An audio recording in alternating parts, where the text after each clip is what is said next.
हाँ तो दोस्तों आज बात करेंगे इकोनॉमिक्स। देखिए अर्थव्यवस्था किसे कहते हैं। पहला क्वेश्चन लघु उत्तरीय प्रश्न, शॉर्ट आंसर क्वेश्चन, जो कि परीक्षा के दृष्टि काफ़ी इम्पोर्टेंट है। तो अर्थव्यवस्था किसे कहते हैं, चलिए देखिए अर्थव्यवस्था।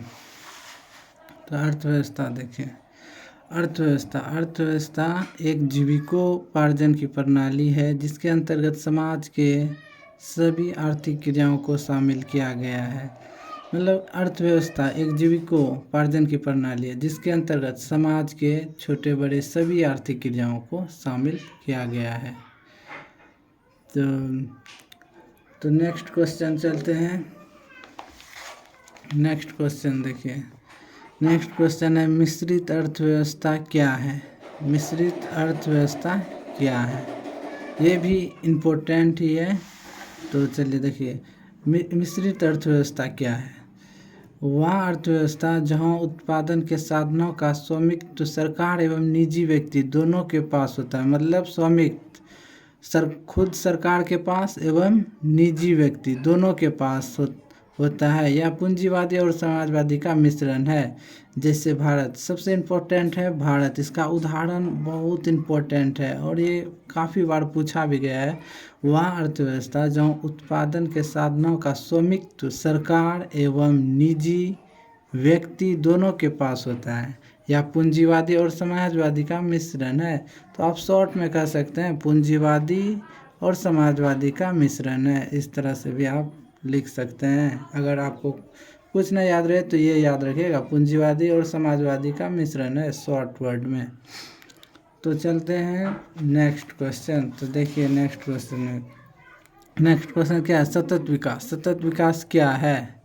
तो सतत विकास क्या है, देखिए सतत विकास आर्थिक विकास का वह अवधारणा है जिसके अंतर्गत भविष्य को ध्यान में रखकर पर्यावरण को क्षति पहुंचाए बिना वर्तमान की आवश्यकता को पूरा किया जा सकता है।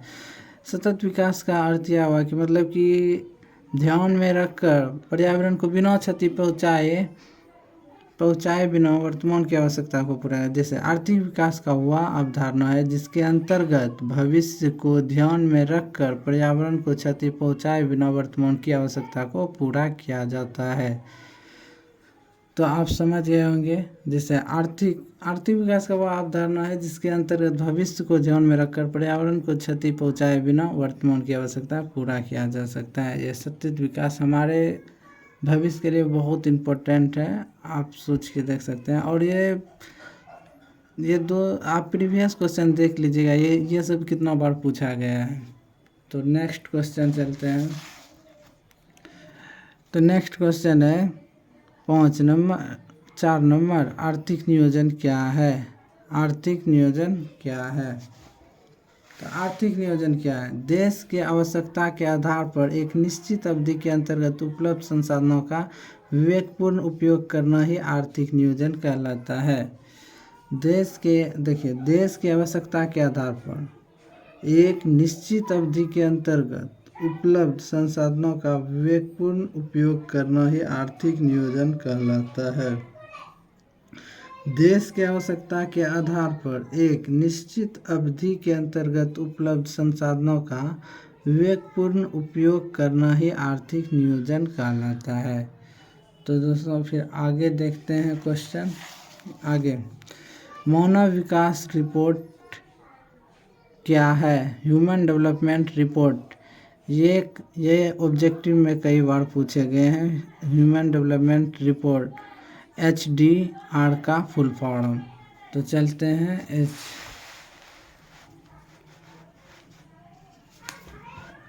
तो मानव विकास रिपोर्ट UNDP द्वारा जारी किया जाता है।